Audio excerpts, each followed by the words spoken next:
Hello, book lovers, and thanks for listening. If you like my work, please remember to like and subscribe to help me build my channel. Stuart Little by E.B. White. Pictures by Garth Williams. Narrated by Jennifer Schafer. Chapter 12. The Schoolroom. While Dr. Carey was making repairs on the car, Stuart went shopping. He decided that since he was about to take a long motor trip, he should have the proper clothes. He went to a doll's shop where they had things which were the right size for him, and outfitted himself completely with new luggage, suits, shirts, and accessories. He charged everything and was well pleased with his purchases. That night he slept at the doctor's apartment. The next morning Stuart started early to avoid traffic. He thought it would be a good idea to get out on the road before there were too many cars and trucks. He drove through Central Park to 110th Street, then over to the West Side Highway, then north to the Sawmill River Parkway. The car ran beautifully, and although people were inclined to stare at him, Stuart didn't mind. He was very careful not to press the button which had caused so much trouble the day before. He made up his mind that he would never use that button again. Just as the sun was coming up, Stuart saw a man seated in thought by the side of the road. Stuart steered his car alongside, stopped, and put his head out. "You're worried about something, aren't you?" asked Stuart. "Yes, I am," said the man, who was tall and mild. "Can I help you in any way?" asked Stuart in a friendly voice. The man shook his head. "It's an impossible situation, I guess," he replied. "You see, I'm the superintendent of schools in this town." "That's not an impossible situation," said Stuart. "It's bad, but not impossible." "Well," continued the man, "I've always got problems that I can't solve. Today, for instance, one of my teachers is sick. Miss Gunderson, her name is. She teaches number 7 school. I've got to find a substitute for her, a teacher who will take her place." "What's the matter with her?" asked Stuart. "I don't know exactly. The doctor says she may have rhinestones," replied the superintendent. "Can't you find another teacher?" asked Stuart. "No, that's the trouble. There's nobody in this town who knows anything. No spare teachers, no anything. School is supposed to begin in an hour."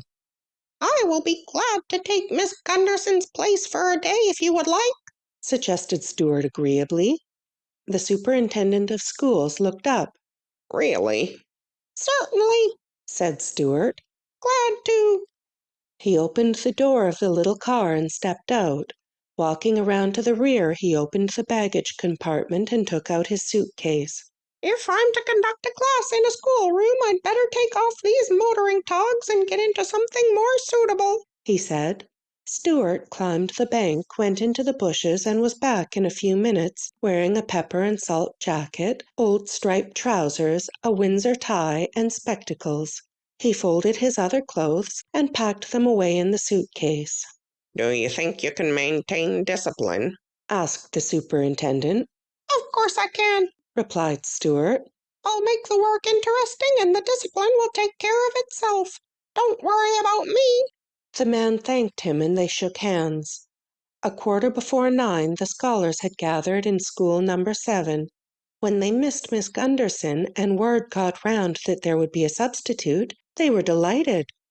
"A substitute," somebody whispered to somebody else. "A substitute! "A substitute." The news traveled fast, and soon everyone in the schoolroom knew that they were all to have a rest from Miss Gunderson for at least a day, and were going to have the wonderful experience of being taught by a strange teacher whom nobody had ever seen before. Stuart arrived at 9. He parked his car briskly at the door of the school, stalked boldly into the room, found a yardstick leaning against Miss Gunderson's desk, and climbed hand over hand to the top. There he found an inkwell, a pointer, some pens and pencils, a bottle of ink, some chalk, a bell, 2 hairpins, and 3 or 4 books in a pile. Stuart scrambled nimbly up to the top of the stack of books and jumped for the bottom of the bell. His weight was enough to make it ring, and Stuart promptly slid down, walked to the front of the desk, and said, "Let me have your attention, please." The boys and girls crowded around the desk to have a look at the substitute. Everyone talked at once, and they seemed to be very much pleased. The girls giggled and the boys laughed, and everyone's eyes lit up with excitement to see such a small and good-looking teacher so appropriately dressed. "Let me have your attention, please," repeated Stuart. "As you know, Miss Gunderson is sick and I'm taking her place." "What's the matter with her?" asked Roy Hart eagerly.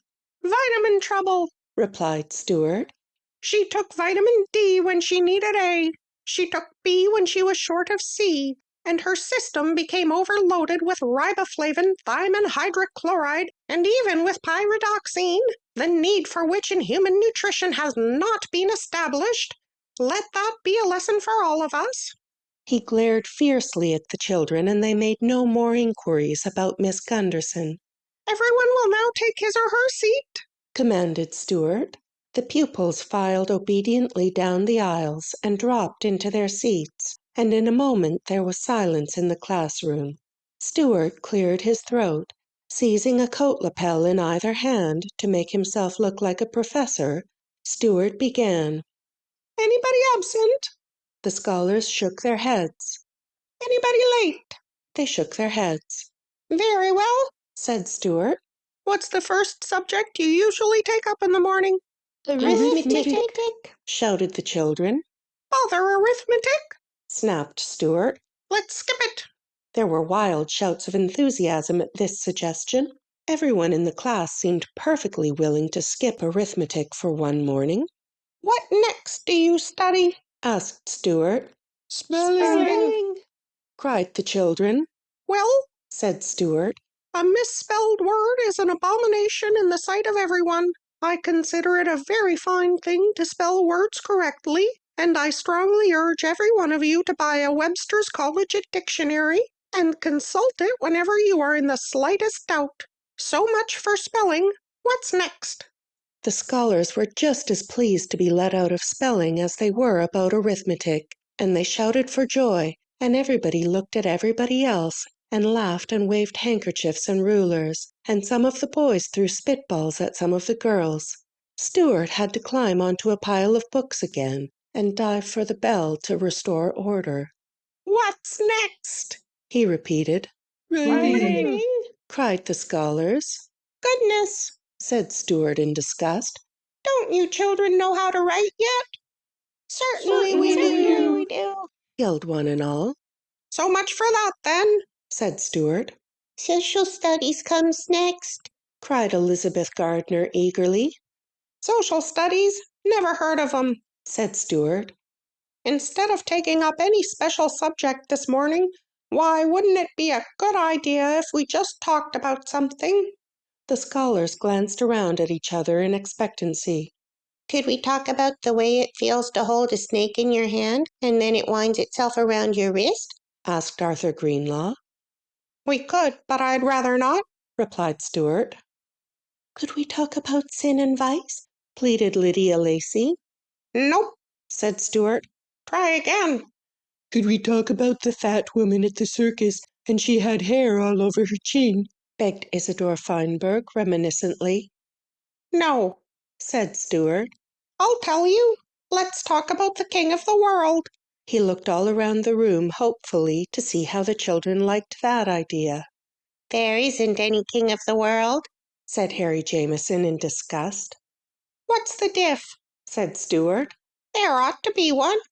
"Kings are old-fashioned," said Harry. "Well, all right then. Let's talk about the chairman of the world.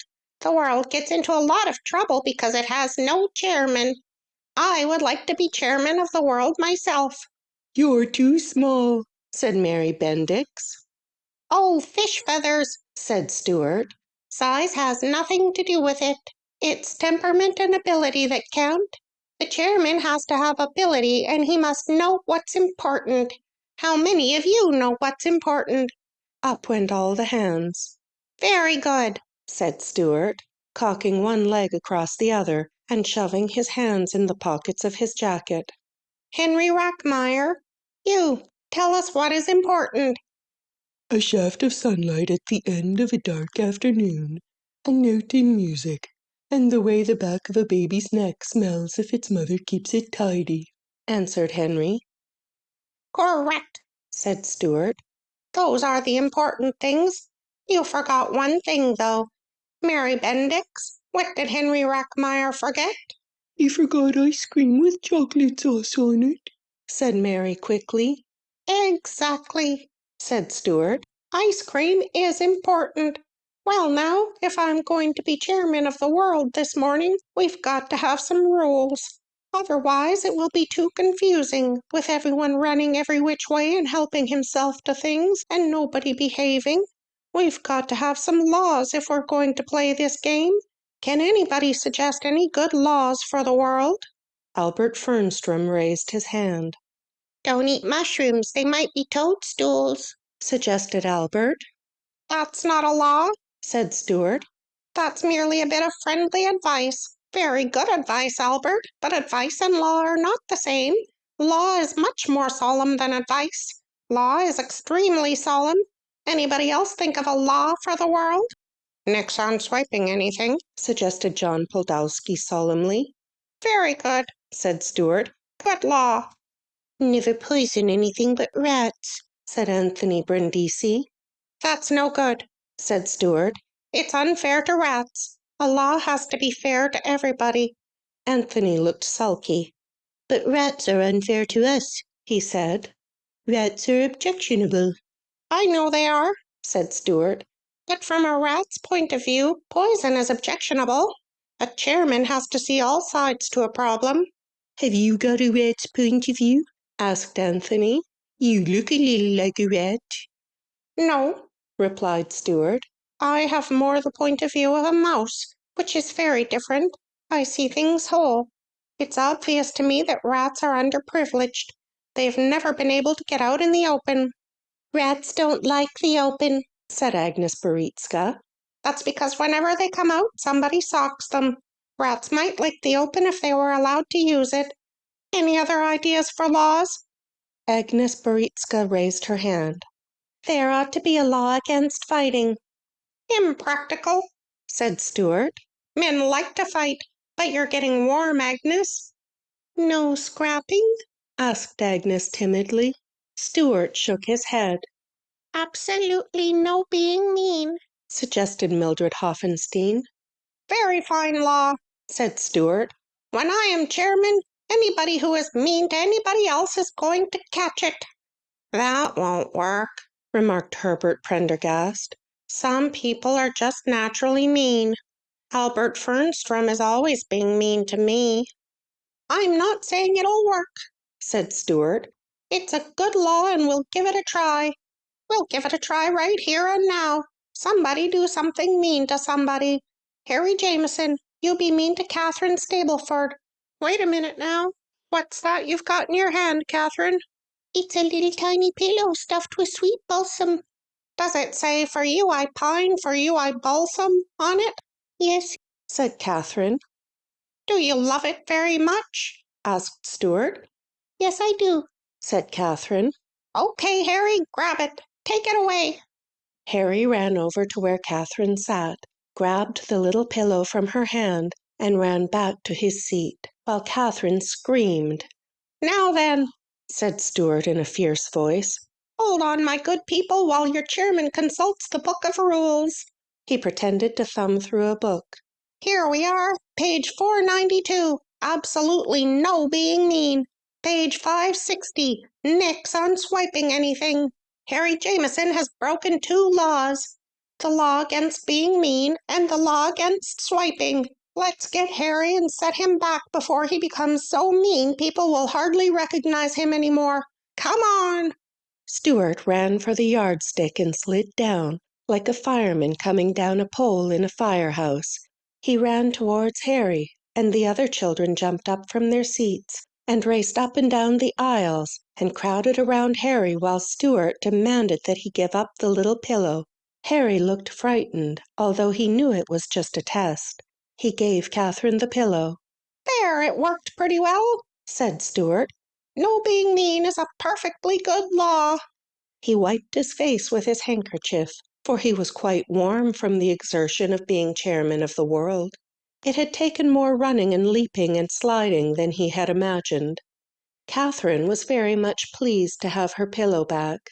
Let's see that little pillow a minute, said Stuart, whose curiosity was beginning to get the better of him. Catherine showed it to him. It was about as long as Stuart was high, and Stuart suddenly thought what a fine, sweet-smelling bed it would make for him. He began to want the pillow himself. That's a very pretty thing, said Stuart, trying to hide his eagerness. You don't want to sell it, do you?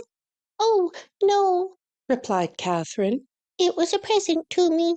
I suppose it was given you by a boy you met at Lake Hopatcong last summer, and it reminds you of him, murmured Stuart dreamily. Yes, it was, said Catherine, blushing. Ah, said Stuart. Summers are wonderful, aren't they, Catherine? Yes, and last summer was the most wonderful summer I have ever had in all my life. I can imagine, replied Stuart. You're sure you wouldn't want to sell that little pillow? Catherine shook her head. Don't know as I blame you, replied Stuart quietly. Summertime is important. It's like a shaft of sunlight. Or a note in music, said Elizabeth Aitchison. Or the way the back of a baby's neck smells if its mother keeps it tidy, said Marilyn Roberts. Stuart sighed. Never forget your summer times, my dears, he said. Well, I've got to be getting along. It's been a pleasure to know you all. Class is dismissed. Stuart strode rapidly to the door, climbed into the car, and with a final wave of the hand, drove off in a northerly direction, while the children raced alongside and screamed, Goodbye, goodbye, goodbye, goodbye, goodbye. They all wished they could have a substitute every day, instead of Miss Gunderson. End of chapter 12.